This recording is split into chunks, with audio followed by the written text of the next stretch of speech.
When he came to collect the rent, the millionaire stopped when he saw the little girl exhausted. Hello everyone, enjoy these relaxing moments while you watch. New York, December. The sky was gray and heavy, like a thick curtain draped over the rundown rooftops.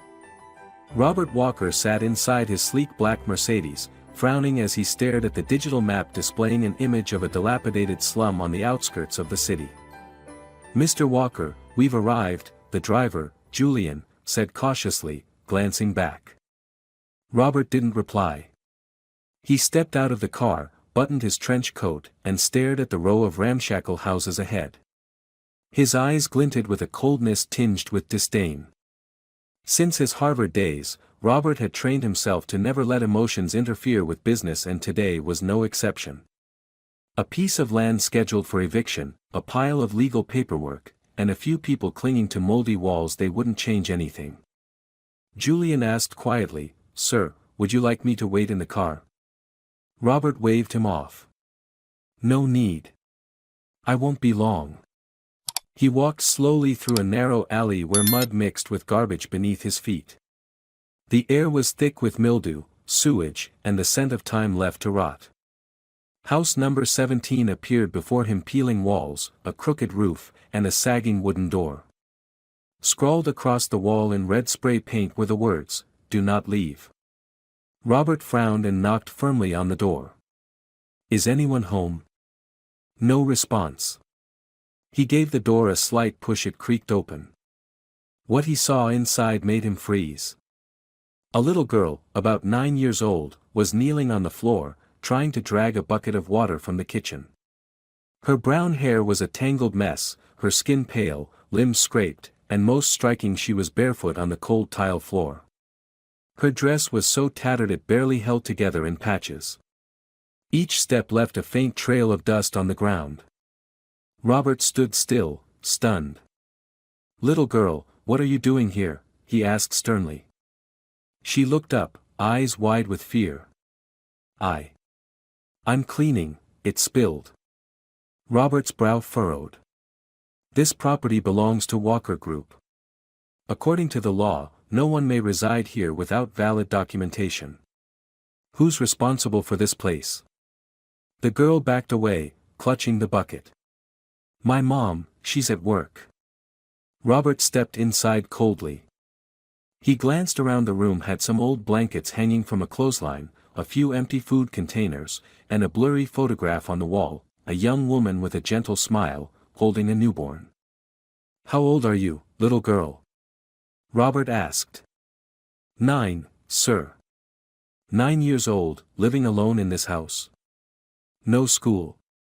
No one to look after you?" She lowered her head. "I still study, at home." Robert looked at the scattered papers, no sign of books or pens. "What's your name?" She hesitated. "Lucy." Robert nodded and turned to leave. But then he paused, looking back at the girl more intently. And then, he froze. The eyes. Those deep brown eyes, clear, piercing, hit him like a jolt to the chest. "Lucy, what's your last name?" She pressed her lips together, then said in a trembling voice, "Lucy." Robert clenched his fists. "Teresa." The name pierced his memory like a blade. Back in the car, Robert sat silently. Julian glanced at him through the rearview mirror. "Sir, is everything all right?" Robert replied softly, "Cancel the afternoon meetings. I need some time." Julian didn't ask further. In Robert's mind, memories surged like a dark tide. Teresa. 10 years ago. The girl with eyes as pure as a March morning. She had worked as a maid in the Walker estate. Robert was just in his early 30s then, still far from where he stood now. Those afternoons he'd sneak pastries into the garden for her. The times they sat together reading, Teresa looking up and laughing at his silly stories. "I love the name Lucy. If I ever have a daughter, I'll name her that," Teresa had once whispered. Robert had smiled, thinking everything would last forever. Until his mother, Isabella, found out. You will not get involved with that maid, she had roared. She's using the baby to trap you. Robert had fought back, argued, but then, his mother brought out the DNA test results. It's not your child, the doctor concluded. Back then, he had believed it. Stupidly, weakly, he turned his back on Teresa, who was pregnant at the time, and said goodbye. I don't want a child who's not mine, he had said, words that haunted him ever since. Teresa had cried. You don't believe me? I'm sorry. Then she vanished. Robert had searched but not hard enough. He buried himself in work, in fame, in wealth, trying to forget. And now, a little girl with Teresa's eyes appeared in a crumbling house. Lucy. It couldn't be coincidence. It couldn't. That night, Robert sat in the estate's library, a glass of red wine before him. But he didn't drink. His eyes were locked on an old photo tucked between pages of an aging book, a portrait of Teresa in her 20s, gentle-faced, long dark hair. That girl, is she my daughter? He murmured. The door creaked open. A woman in her 50s entered. Rose, the Walker family's longtime housekeeper. Mr. Robert, aren't you having dinner? Rose, do you remember Teresa? Rose froze. Miss Teresa, from back then? I remember. She was kind, hard-working. One day she just vanished. I asked Mrs. Isabella and she said Teresa had been let go. Robert stared into Rose's eyes. Do you believe Teresa told the truth? Rose lowered her gaze, voice trembling. I do. When she left, her eyes were full of despair. Robert closed his eyes. Help me, Rose. I need to know what really happened. Rose nodded. Yes, sir. I'll do everything I can. Robert stood up. Tomorrow morning, I'm going back to that house. What are you planning to do? See Lucy again. The next morning, Robert Walker sat in his 18th floor office at the Walker Group headquarters. The large windows reflected pale sunlight, but he felt only cold inside. In front of him was a cup of cold coffee and the property repossession contract on his desk. He pressed the intercom button. The door opened, and his personal assistant Andrew entered, a silver-haired man in his 50s, neat and poised, who had worked with Robert for nearly 20 years. What do you need me to do, Mr. Walker? Robert didn't look at him. I need the old records. All properties formerly owned by Walker Group in the South Bronx. And copies of housing assistance applications and rental requests from 2013 to 2015. Andrew frowned. All of that? It might take a few days. Then cut it down to a few hours. Andrew froze at the steel in Robert's voice. Yes, sir. Robert nodded. One more thing, contact Detective Anthony Johnson's office. Tell him I need him this afternoon. A detective? Andrew hesitated. Are you planning to? Robert cut him off. Just do it. No questions. Understood. When Andrew left, Robert turned back toward the glass wall. The city sprawled out, traffic flickering like glowing insects. But his mind was trapped 10 years in the past, back when everything began to fall apart. Back then, he had been young, full of ambition, confident he could shape his life on his own terms. But his mother, Isabella Walker, had shown him that power didn't come from ideals, it came from control. Robert, don't be stupid. She's just a maid, his mother had said coldly at the dinner table. Robert had fought back. I love Teresa. And I'll take responsibility if she's pregnant. Isabella placed her teacup on the table, her gaze icy. You think you're smarter than me? You think you know who the father of that child is? You don't understand honor, or what it means to protect the family name. Robert had been furious. You have no right to interfere in my personal life. Oh, I'm not interfering, she sneered. I'm giving you the truth. The next day, Isabella brought him an envelope. Inside was the DNA test result.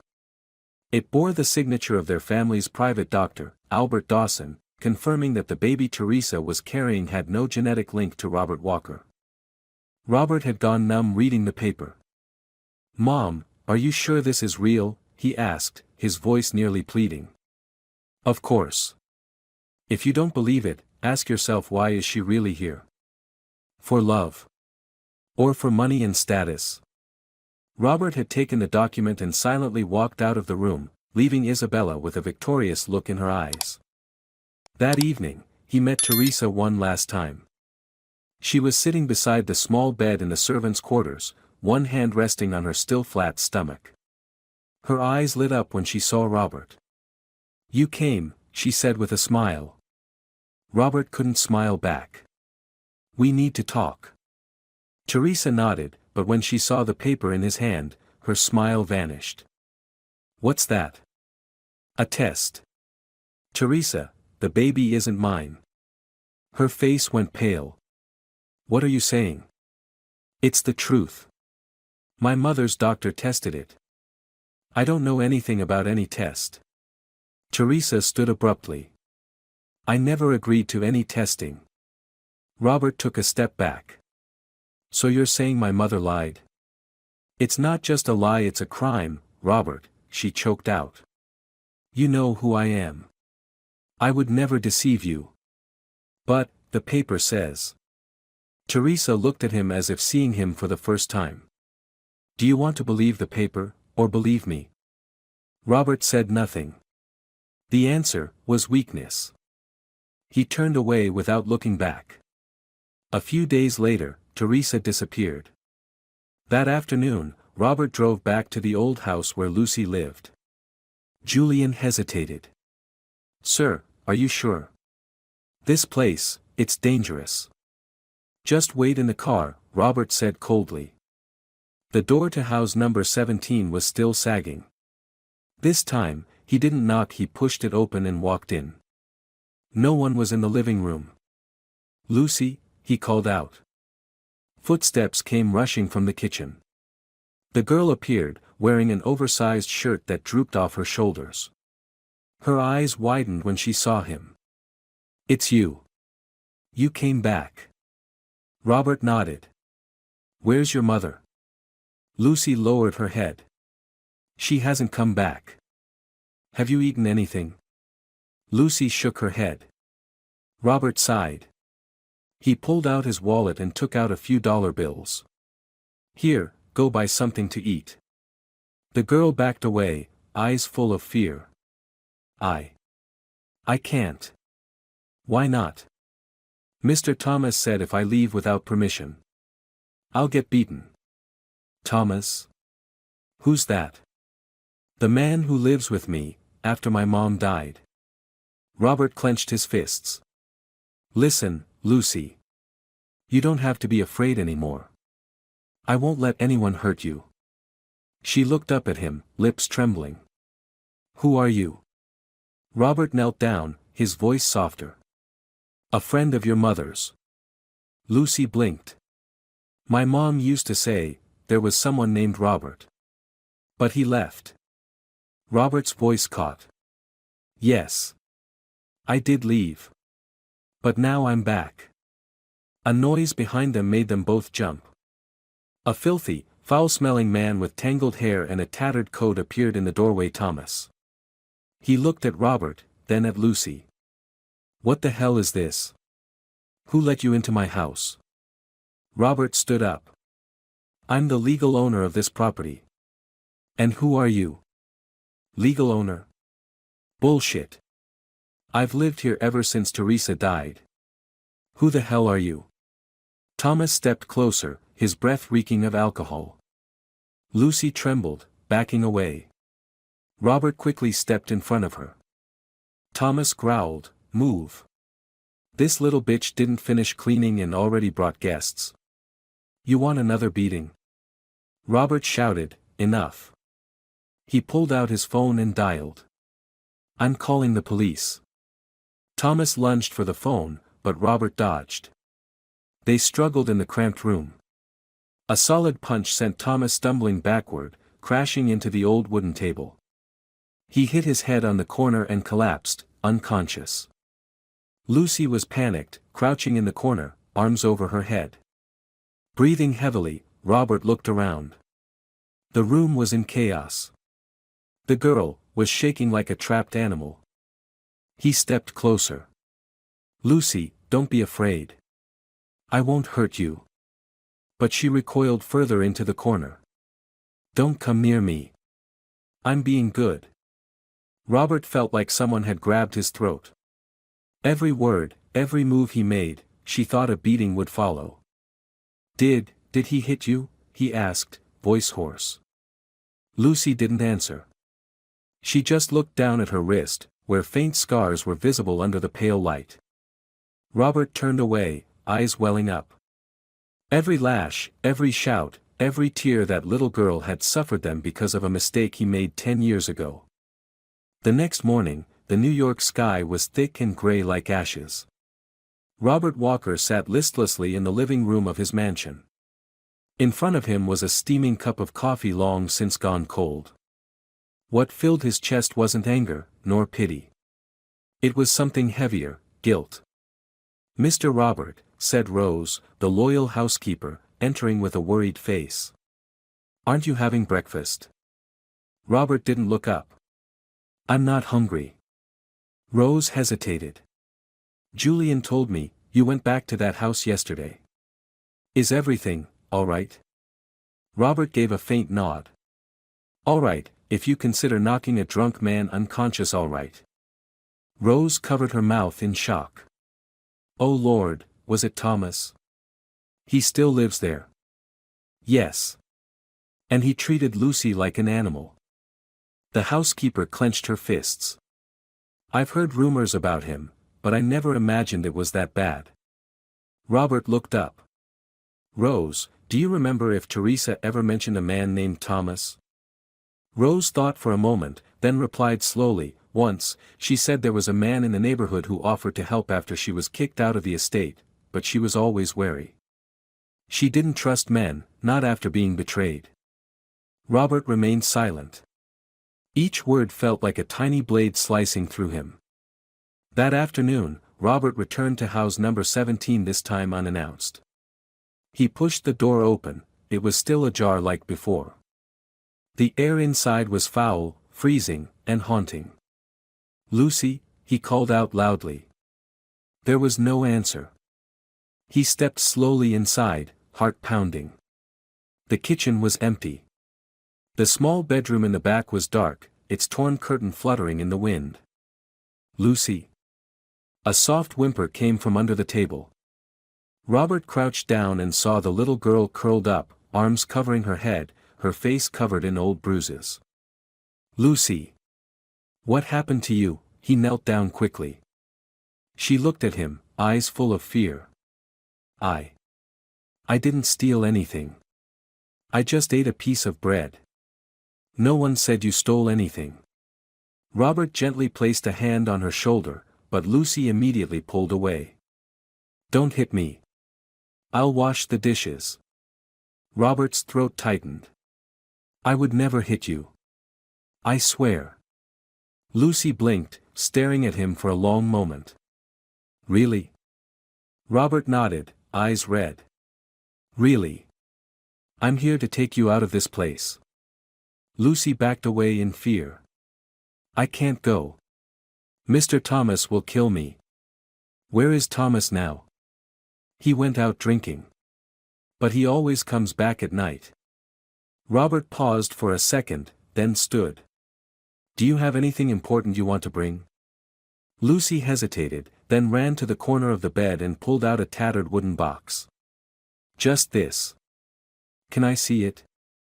She opened the box. Inside was a handkerchief embroidered with the words, "To Lucy, with all my love. Mom." And a photo of Teresa when she was young, holding newborn Lucy in her arms. Robert's hands trembled as he looked at the picture. All doubt vanished. "You keep that," he said softly. "I'm taking you somewhere safe." Lucy bit her lip. I'm scared. Robert gently embraced her. You don't have to be afraid anymore. I promise. Suddenly, loud banging echoed from outside. Lucy! Open the damn door, you little bitch. Robert immediately pushed Lucy toward the back room. Lock the door. Don't come out unless I call you. Tears welled in Lucy's eyes as she nodded. Robert turned and opened the front door. Thomas stood there, face flushed, eyes glassy from alcohol. You again, he growled. Where's the brat? Hiding from me? She will never be beaten by you again. Thomas scoffed. Who the hell do you think you are? Some kind of hero? Robert pulled out his phone and began dialing. I'm calling the police. Stay if you want to be arrested. Thomas cursed. You bastard. That kid is my property. I've raised her for 4 damn years. Robert clenched his fists. You didn't raise her. You tortured her. Thomas lunged, but Robert landed a solid punch to his face, sending him sprawling down the steps. Without hesitation, Robert went back inside, took Lucy's trembling hand, and led her out of that dark place. On the way back, Lucy sat quietly in the back seat beside Rose, the housekeeper Robert had called to help the girl feel safe. Would you like something to eat, Lucy? Rose asked gently. Lucy shook her head. I'm not used to good food. How about a warm glass of milk? Lucy hesitated. Can I? Of course. Here, you can have anything you want. Robert drove in silence. But in his heart, every word from Lucy felt like salt poured into an open wound. A 9-year-old girl who didn't dare eat, didn't dare speak, didn't believe in kindness, all because of a chain of mistakes that began with him. When the car arrived at the mansion, Lucy stood hesitantly before the large iron gates. She looked up at the grand house with wonder in her eyes. I really get to go in? Robert nodded. This is your home, Lucy. She gripped his hand tightly. My home? Yes. Lucy said nothing more. She quietly followed Robert and Rose inside. That night, Robert sat alone in the library, holding a photo of young Teresa identical to the one in Lucy's wooden box. Rose stepped in and said softly, Lucy's asleep. She's hugging the handkerchief and the picture. Robert nodded.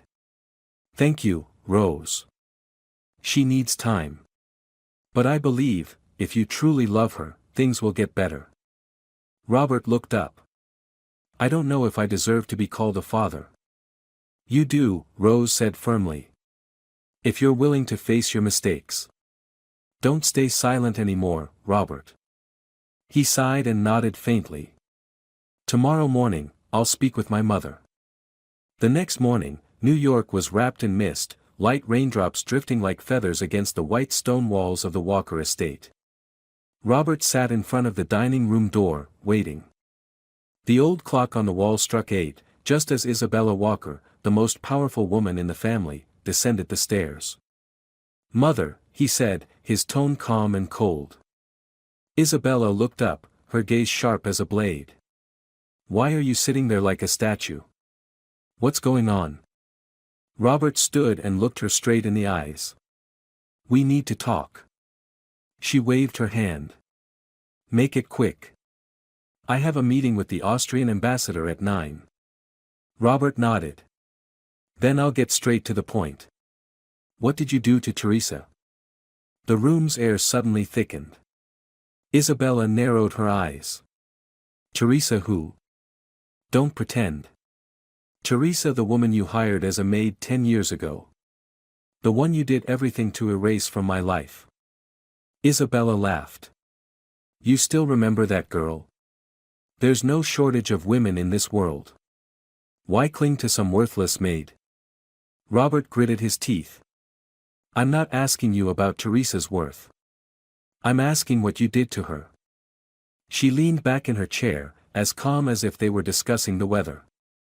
I did what I had to do to protect the family's honor. A maid's bastard bearing the Walker name? How could we ever face the world? Robert slammed his hand on the table. You forged the DNA test. She didn't deny it. So what? That doctor works for me. One number, and the matter was settled. She was pregnant with my child, and you knew it. Of course I knew, she replied coolly. I knew from the beginning. But you were too weak. You didn't have the strength to protect that woman, so you obeyed me. Who's to blame now? Robert fell silent. Each word pierced him like a needle. You destroyed a life just to protect some illusion of honor. Don't talk morals with me, Robert. I built Walker Group into New York's top empire over 3 decades. You think honor comes for free? Robert no longer saw the woman who once held him through childhood fevers. What stood before him now was a cold, unfamiliar force. That girl, she's my daughter, he said, voice cracking. For the first time, Isabella flinched. She's alive? She asked quietly. She is. And her name is the one her mother gave her, Lucy. Silence cloaked the room. Isabella leaned back and sighed. So. Teresa didn't get an abortion like I thought. She didn't. She raised that child alone, in poverty, while you lived in luxury and built your empire. Do you feel proud? Isabella stayed silent for a moment, then shrugged. That child, she'll be a burden to you. No. She's a gift I never deserved. But now I'll protect her with everything you tried to destroy. Robert turned to leave. She'll never be accepted into this family, Isabella said behind him. Robert stopped, but didn't turn around. Then I no longer accept you as part of my heart either. He walked out of the mansion he had once believed was home. That night, Robert sat beside Lucy in the small bedroom he'd prepared for her on the 3rd floor. A soft yellow nightlight glowed. White lace curtains fluttered gently in the breeze. The room was painted pale pink, decorated with teddy bears and an empty bookshelf waiting to be filled. Lucy sat with her knees hugged to her chest, clutching the wooden box. She looked up and asked shyly. Are you mad at me, for living there? No, Robert shook his head. I'm only mad at myself. Lucy pressed her lips together. I used to think, if I had been better, my mom wouldn't have died. Robert was stunned. Lucy, no. It's not your fault. Listen to me carefully, your mother died because a bad man was after her. It had nothing to do with you. Lucy still shook her head. She told me to run first. I ran so fast, but when I came back, she was lying there, not moving. I kept pretending she was still alive, just away at work, but the truth is, she's never coming back. Her voice broke into tears. Robert held her close. I'm here now. You don't have to remember that anymore. Lucy sobbed. Did you know my mom? He nodded. A long time ago, I loved your mom very much. Then why didn't you stay with her? Robert choked. After a long moment, he replied. Because I was stupid, and cowardly. I believed others more than I believed your mother. I wasn't there when you both needed me. Lucy looked up. She never said bad things about you. She said, you were a good man. Just that, you didn't know I existed. Robert began to cry. Now I know. And I'm never going away again. Lucy hesitated. So. I can stay here forever. Yes. No one will hit me. No. No more dishes, no more scrubbing floors. No, Lucy. You just need to live like a normal child. Lucy lowered her head and whispered, I don't know how to live like that. Robert held her tighter. I'll teach you. From the beginning. The way a father teaches his daughter. Lucy murmured, barely audible, I don't remember what my dad looked like. Robert didn't answer. He just held her hand for a long, long time, until Lucy fell asleep in his arms for the first time in years, peacefully, without curling up in fear.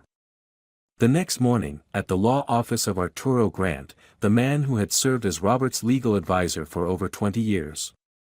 "This won't be easy to handle, Robert," Arturo said, adjusting his glasses. "If you want to gain custody of Lucy, we'll need to prove that Thomas is completely unfit." "Then let's start," Robert replied. Arturo gave a slight smile. "Hold on. Are you sure you want to go down this road? If this case becomes public, your mother will be dragged into it." Robert nodded. "Yes. She needs to be held accountable. Teresa is dead. Lucy nearly died. All because of her. And the press will dig up everything from the past. Let them. The more people who know, the better." Arturo nodded.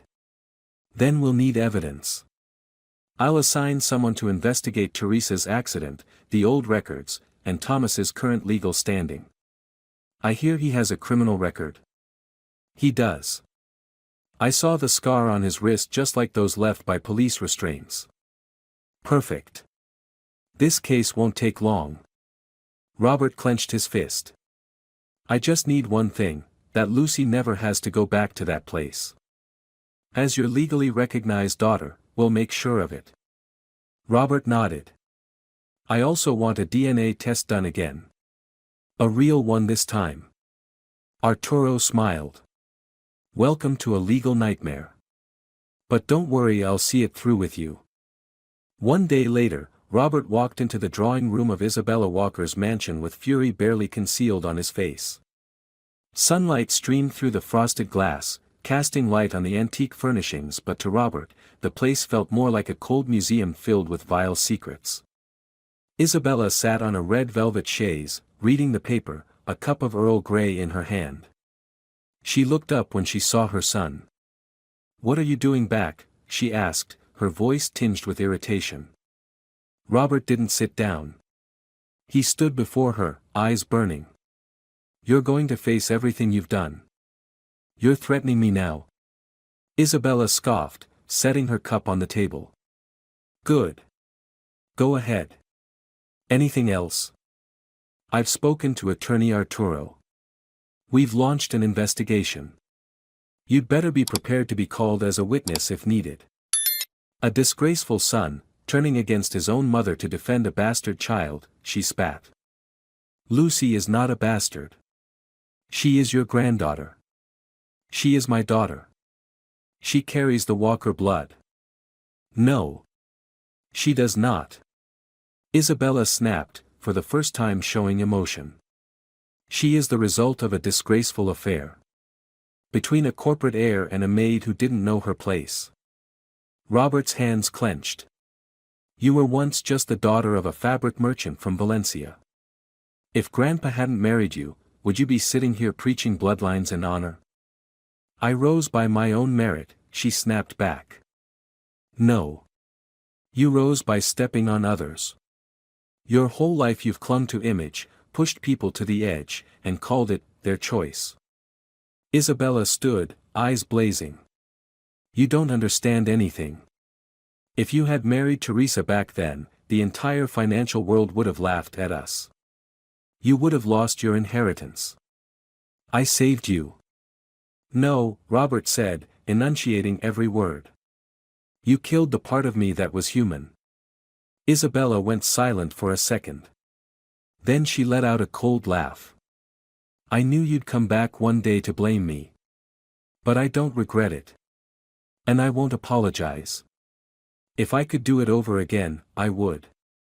Robert nodded. "Then you should prepare to spend your final years in solitude. Because I won't forgive you." She smirked. "You think that ragged child from the slums can replace your mother's love?" Robert stepped closer.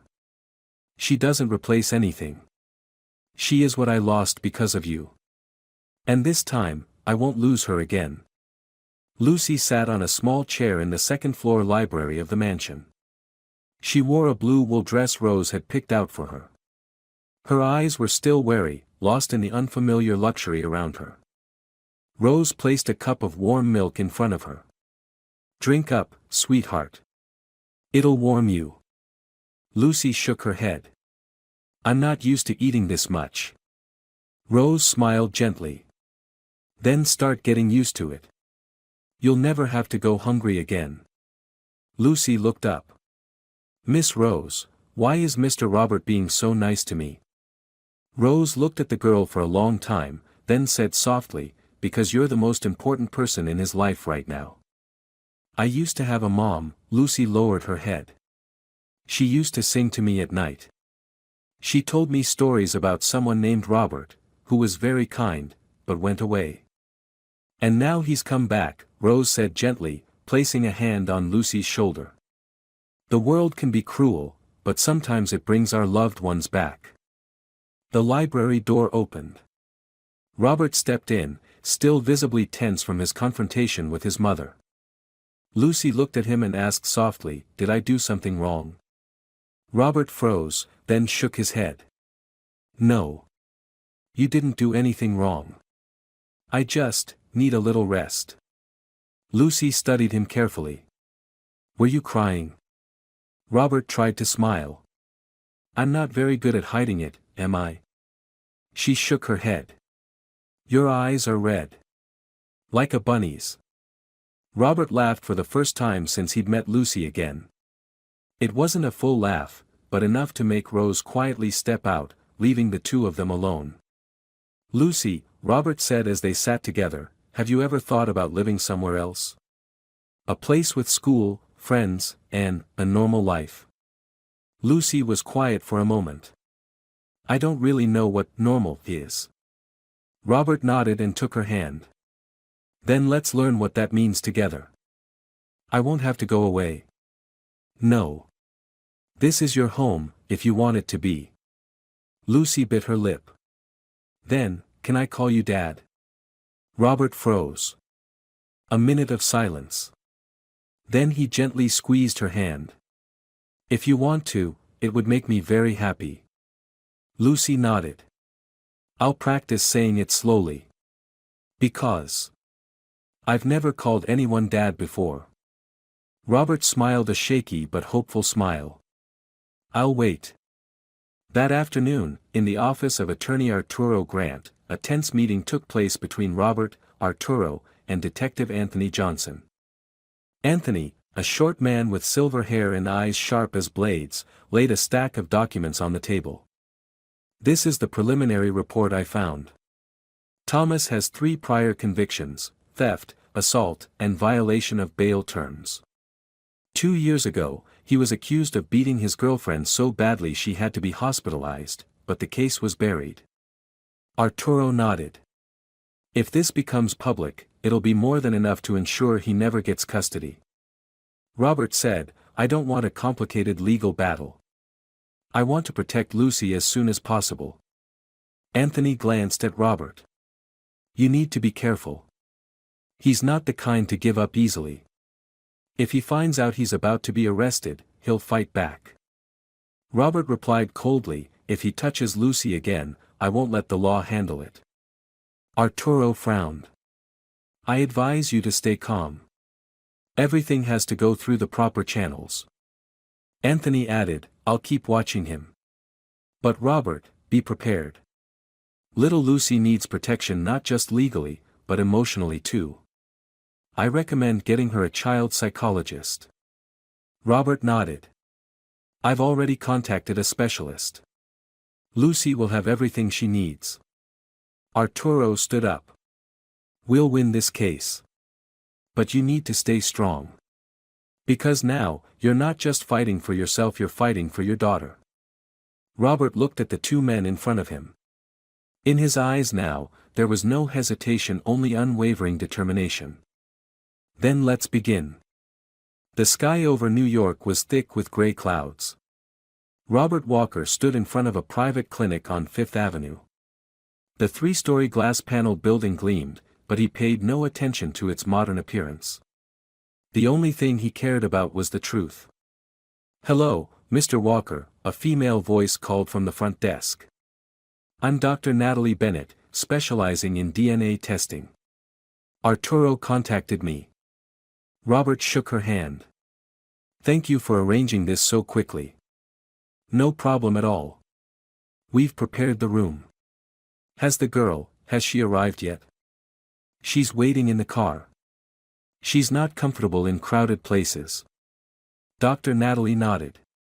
We have a private entrance in the back, if you prefer. Robert nodded. The more discreet, the better. A few minutes later, Lucy entered with Rose. The girl wore a soft fur-lined coat, her face still showing signs of unease. Natalie sat down and offered a gentle smile. Hi, Lucy. I'm a doctor. I just want to take a little saliva. It won't hurt. Lucy clutched Rose's hand. What do I have to do? Just open your mouth a bit, and I'll use this to gently swab the inside of your cheek. Robert stepped forward, kneeling to meet her at eye level. You don't have to be scared. I'm here. Lucy looked at him, then gave a small nod. I'll try. After collecting the sample, Natalie carefully noted everything down. We'll need about 48 hours to get the results. But I assure you, the accuracy is absolute. Robert stood up. This time, it has to be the truth. Natalie looked at him with a hint of sympathy. I know what happened in the past. And I'm sorry for what you went through. Robert gave a faint smile. As long as this result is real. I don't need anything else. 2 days later, Robert sat in his home office, a thick file in front of him. Natalie Bennett walked in, holding a sealed envelope. I personally checked it 3 times, she said, placing the file down. There's no more doubt. Robert opened the envelope. At the top of the document, it read in bold, probability of paternity, 99.9999%. Lucy was his daughter. His hands trembled, but his lips stayed tightly shut. Not a sound came out. Natalie looked at him, then gently said. Sometimes, the truth comes late. But it still comes. Robert nodded. Thank you, Dr. Bennett. Natalie left, leaving him alone in the silent room. That evening, in a small dining room, Robert set dinner on the table: chicken soup and toasted bread. Lucy walked in, still shy around the unfamiliar space. Do you like soup? He asked. The girl nodded slightly. As long as it's not spicy. Robert chuckled. I tasted it. It's not spicy. The two of them sat down. After a moment, Lucy looked at him cautiously. Are you busy? No. Is there something you want to say? Lucy nodded. I heard Aunt Rose say, you're suing that man. Yes. His name is Thomas. And I won't let him get near you again. Lucy lowered her head. He's going to be very angry. Robert spoke gently, you don't have to care what he thinks anymore. Now, you have me, you have a lawyer, you have a doctor. No one is allowed to hurt you. Lucy looked up, eyes full of confusion. So, if you don't like me anymore, where will I go? Robert's throat tightened. Listen carefully, Lucy, that will never happen. I already lost you once. I won't lose you again. She pressed her lips together. I'm still not used to calling you Dad. That's okay. When you're ready. Lucy smiled faintly. Maybe. I'll try. Robert nodded, eyes misty. I'll wait. The next morning, in Arturo's law office, tension filled the air. Arturo opened a file. The lawsuit for child abuse, misuse of guardianship, and his prior record all ready. We've submitted a petition to the court to terminate Thomas's custody rights. Robert nodded. When will the court review it? Next week. But there's one more thing. Arturo pushed a file across the table. The press caught wind of it. A reporter from the New York Times is investigating the story of the Walker heir reclaiming his illegitimate daughter. If this leaks, it'll cause a stir. Robert was silent for a moment. Then he said, "Let them write." Arturo was surprised. "Are you sure?" "Yes. If it helps me protect Lucy, I'm ready for all of New York to know. I have nothing to hide anymore." Arturo shrugged. "Then I'll prepare a press statement." Robert stood up. "And I'll personally go meet Thomas." Arturo warned, "Be careful. He has nothing left to lose." "Exactly," Robert said. "That's why I need to look him in the eye, and tell him the game is over."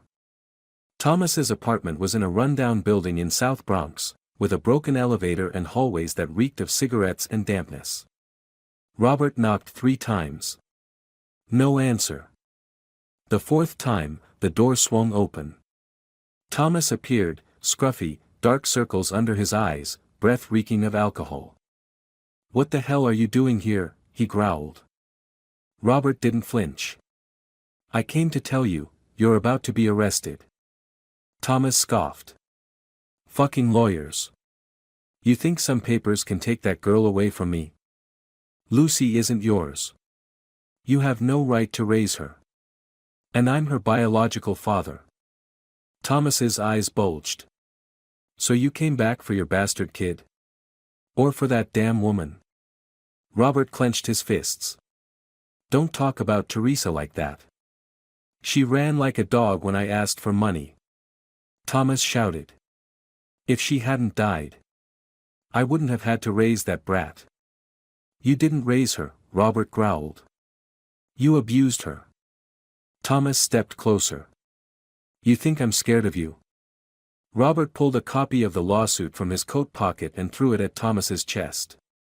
"You'll get the official copy in a few days. The law will take it from here." Thomas looked down at the file, his face darkening. "You want a war?" Robert turned his back coldly. "I don't wage war on vermin. I exterminate them."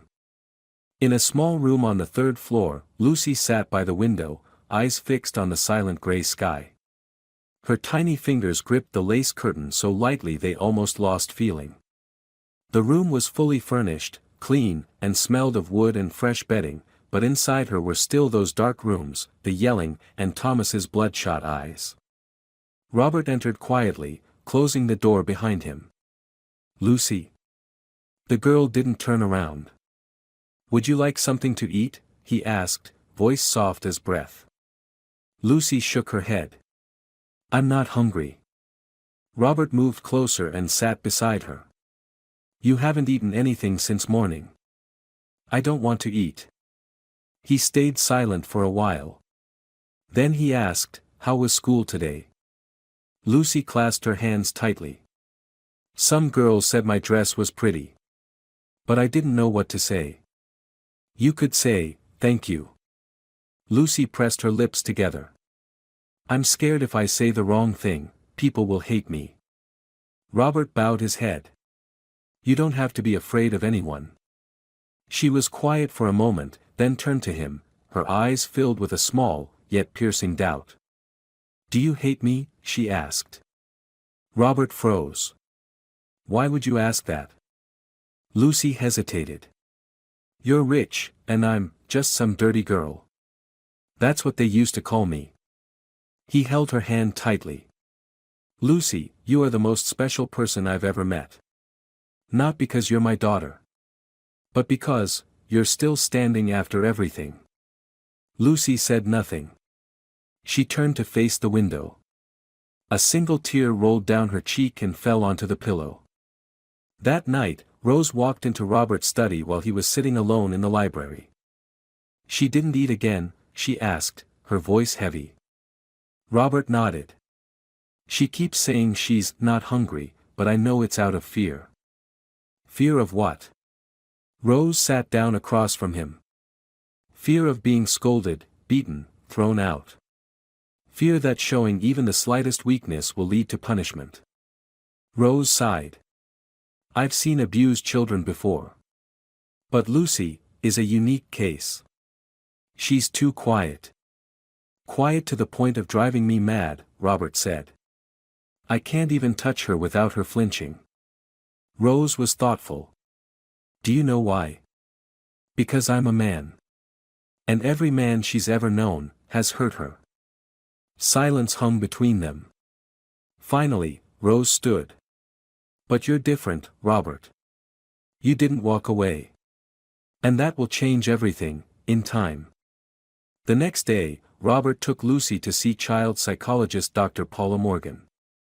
Her office was located in a small white house at the end of Lexington Avenue, decorated with children's drawings and bookshelves full of stuffed animals. Lucy sat curled in a corner of the couch, not saying a word. Robert and Paula observed from a distance to give the girl space. She's emotionally shut down, Paula noted. It's common in abuse victims, especially when the violence comes from someone close. How long until she can trust again? Robert asked. Paula shook her head. There's no set timeline. But there's one rule: never leave. Robert looked into the room where Lucy was doodling. I abandoned her mother once. I won't repeat that with her. Paula nodded. That's the first step. The rest, we heal slowly. That same night, as the household was settling in for bed, Robert heard a faint sound from the hallway. He opened the door and saw Lucy standing outside, trembling, her eyes teary. Lucy. What's wrong? The girl bit her lip and whispered, I can't sleep. Robert stepped out and knelt down to her level. Did you have a bad dream? Lucy nodded. I dreamed of Thomas. He grabbed me, and my mom was far away, but she didn't hear me calling. Robert opened his arms. Do you want to stay here with me? Lucy hesitated, then nodded. They went into the room together. Robert added an extra pillow so Lucy could lie beside the bed. He didn't touch her, just sat quietly, keeping the soft glow of the bedside lamp on. Are you scared? He asked. Lucy whispered, I'm not scared of you, just scared of the dream. Robert nodded. I'll sit here until you fall asleep. Lucy was silent for a while, then softly asked. If one day I forget my mom's face, will you tell me about her? Robert's voice caught. I will. I'll tell you stories about her until you remember every single one. Lucy gently closed her eyes. A few moments later, her steady breathing filled the room, peaceful, without a single flinch for the first time. The next day, at the New York County Courthouse, Robert and attorney Arturo entered a private hearing room. On the table were thick files, medical records, witness statements, DNA results, and Detective Anthony's investigation report. Across the table, Thomas slouched with his head down, his hands cuffed, no longer looking aggressive. Next to him sat a weary-looking young public defender. The judge looked at Robert. Mr. Robert Walker, do you have anything to say before the formal hearing begins? Robert stood, voice firm, I'm not here for honor, I'm here for justice. No one has the right to torture a child, especially when she had no one left to protect her. Now, she has me. The judge nodded. Statement noted. The hearing will begin next week. Thomas muttered, you rich bastards think money wins everything. Robert turned, his gaze icy. Not because I'm rich. But because you're wrong. Thomas went silent. Outside the hearing room, Robert exhaled deeply. Arturo clapped a hand on his shoulder. We're getting very close. Now we wait for the trial. Robert nodded. I just hope Lucy never has to hide in the dark again. Arturo smiled. From now on, she'll step into the light. Because of you. A week passed since Robert left the courthouse with the thick case file. It was late spring in New York. The sky began to brighten with soft sunlight, the chill in the air slowly melting away. But inside Robert, the warmth didn't come from the weather, it came from something small sitting in the back seat. A girl with clear, innocent eyes who now had a name grounded in truth, Lucy Walker. Are you cold? Robert asked, adjusting the car's AC. Lucy shook her head. She wore a brand new white knitted dress, thin socks, and held a stuffed bunny Rose had picked out. "No. Today's really nice." Robert smiled. "Do you know where we're going?" "To a doctor, but a different one, right?" "Yes. A doctor who's going to give you a full checkup. Her name is Sophia. She's very good. She'll examine you from head to toe, nothing will be missed." Lucy pulled back a little. "Like, the hospital before? The one where they poked my arm?" Robert gently squeezed her hand. "No. This time, you have the right to say, 'No, I'll be there with you.'" Lucy looked up and gave a small smile. "I just got used to saying it." "Dad." Robert held his breath for a second. The word "Dad" was barely more than a whisper, but it was enough to make his heart stop. Mercy General Private Hospital, located in the Upper East Side, served only the elite. Robert didn't choose it for the prestige, he chose it because he wanted the very best for Lucy. As they entered, the receptionist bowed respectfully. "Good morning, Mr. Walker. The private room is ready." Lucy clutched Robert's hand tightly. "Dad, there are too many people." "It's okay," he whispered. "I'm not going anywhere." In the exam room, Dr. Sophia Blake, a woman in her 40s with thin glasses and a soft voice, bent down to Lucy's eye level. "Hello, Princess. I'm Sophia. Today I just want to see how strong your little heart is. No needles, no pain." Lucy smiled faintly. "So I don't need to cry?" "No. But if you get scared, just hold your dad's hand really tight." The checkup lasted over an hour: heart monitoring, X-rays, blood tests, a stomach exam. Robert stayed by her side the entire time. Lucy, though nervous at first, gradually grew comfortable in the safety he provided. When everything was finished, Dr. Sophia invited Robert into a separate room. "Mr. Walker," she said, opening the file, "Lucy has mild anemia, long-term malnutrition, and a few scars on her wrists and ankles. Some have healed, others are recent. But, no serious internal injuries." Robert let out a breath. "So she'll recover?" "With proper care, absolutely. But what concerns me more is her mental health. She's being treated by Dr. Paula Morgan. Progress is slow, but it's happening." Sophia nodded. "Good. And, thank you." Robert looked puzzled. "For what?" "For being one of the few powerful men who knows how to admit his mistakes and fix them." He said nothing, just gave a small nod. On the way home, Robert stopped at a children's clothing store. Lucy looked at the glass building filled with lights, bewildered. "I've never been to a place like this." "Well, today's a good day to try." Inside, a store clerk named Caroline walked over and bowed slightly. "Good afternoon, Mr. Walker.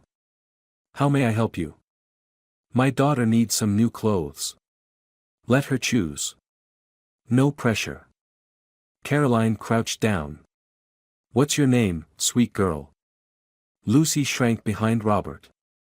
I don't know what to pick." Robert knelt down and looked into her eyes. "Today, you get to like whatever color or style you want. This is the first time you get to decide for yourself." Lucy hesitated. After a moment, she pointed to a pale pink dress with a little bunny on it. "I want to try that one, Miss Caroline," Robert said. "Right away, sir." Lucy went into the fitting room and came out a few minutes later in the dress that fit perfectly. In her eyes shone something radiant, delicate, and for the first time, confident. Robert smiled. "You look beautiful." Lucy blushed. "Are you serious?" "I am. Just like your mother used to." The girl clutched his hand. "My mom, she wore pink too." "Yes. And she once said, if she had a daughter, she'd teach her how to choose for herself. No one should ever choose for her." Lucy nodded. "I'll remember that." That night, Lucy sat on her bed, gazing out the window at the glowing city lights. Robert walked in, holding a small box. "I have something I want to give you." Lucy opened it. Inside was a white silk dress, carefully folded. On the collar was embroidered, "Teresa Walker." "This belonged to Mom." Robert nodded. "She left it in her suitcase when she left. I've kept it ever since." Lucy held the dress to her chest, eyes glistening. "Can I wear it on a really special day?" Robert touched her hair. "The day you officially become a walker. That day is coming soon." Lucy rested her head on his shoulder. "Dad." "Yeah. If Mom could see me now, would she be proud?" Robert hugged her tightly. "She'd say, Lucy has become the most beautiful thing I ever dreamed of." Lucy closed her eyes and whispered, "Then, tonight is the first dream I'll have without a nightmare." Robert whispered back, "Sleep now, my little princess." On the morning of the official trial, the New York sun shone gently as if the city had never known storms.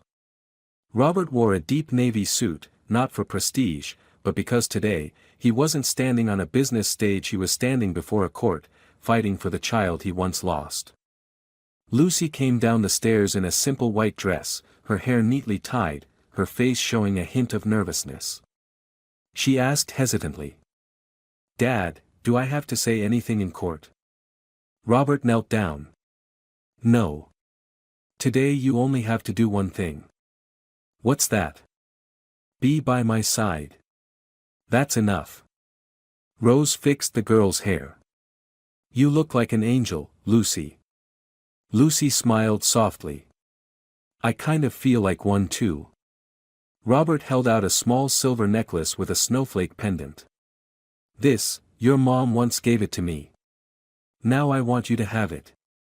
Lucy's eyes widened. "My mom used to wear it. When we were still together, she never took it off." Lucy took it, her hands trembling. "Can I wear it now?" Robert fastened it around her neck. The tiny pendant sparkled in the morning light. Lucy smiled faintly, placing her hand on her chest. "It's so warm." Robert held her shoulders. "Mom is always with you." The New York family court was packed. Reporters crowded outside the gates, cameras pointed at the line of luxury cars. Robert stepped out, shielding Lucy. Beside him was attorney Arturo, calm but with steely eyes. Thomas arrived in a police car, handcuffed, walking between two officers. He looked ragged, unshaven, his eyes like a wild animal cornered. "Lucy," he shouted. "Don't believe them. I raised you for 4 years." Lucy shrank into Robert, her face pale. Arturo whispered, "It's okay. Security's in place. He can't get close." Robert clenched his jaw. "If he says one more word, I'll..." "Don't. You need to be a father, not a man seeking revenge." Inside the courtroom, tension filled the air. Judge Lewis Nelson, head of the family court, banged the gavel to open the session. Custody dispute. Plaintiff, Robert Walker, biological father of the child. Defendant, Thomas Miller, no biological relation, accused of abuse. The clerk read the name Lucy Walker. Robert squeezed her hand. "You okay?" he asked softly. Lucy nodded. "I want to sit here with you." Arturo stood up, his voice steady. "Your Honor, we present the following evidence: DNA test results confirming Robert Walker as the biological father, medical records consistent with signs of abuse, and testimony from household staff member Rose Martinez." Rose stepped up to the witness stand.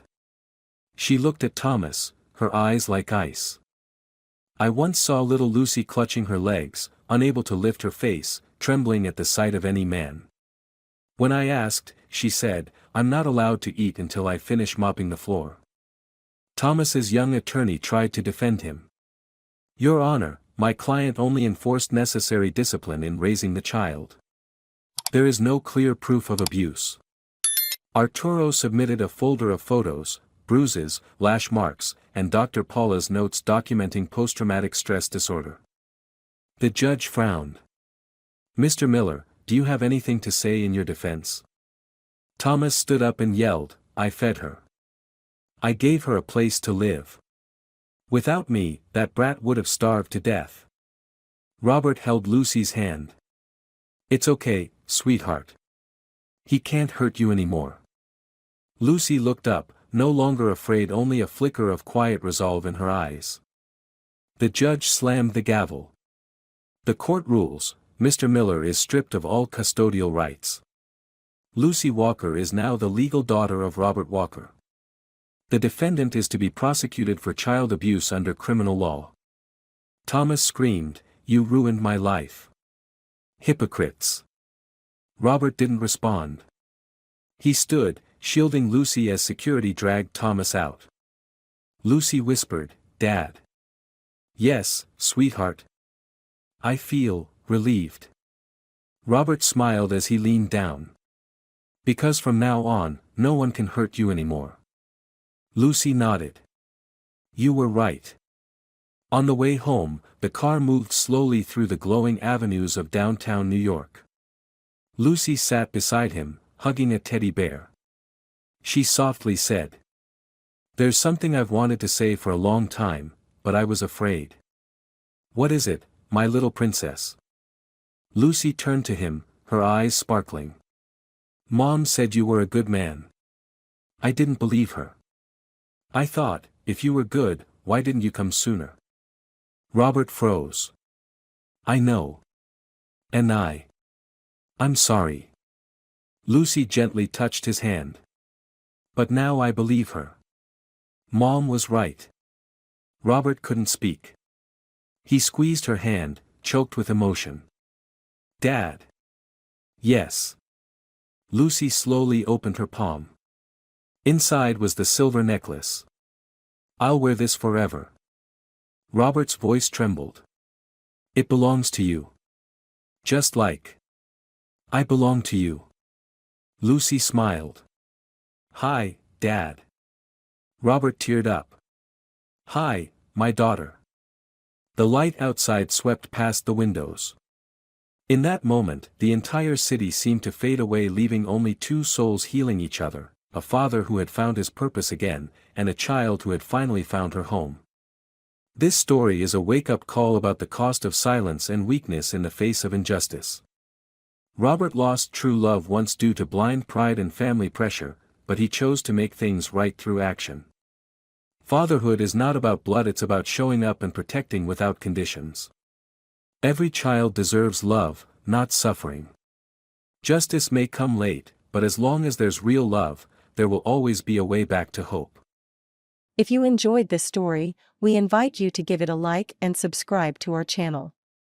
Your support motivates us to keep bringing heartwarming stories almost every day. We are very grateful for your support. See you soon.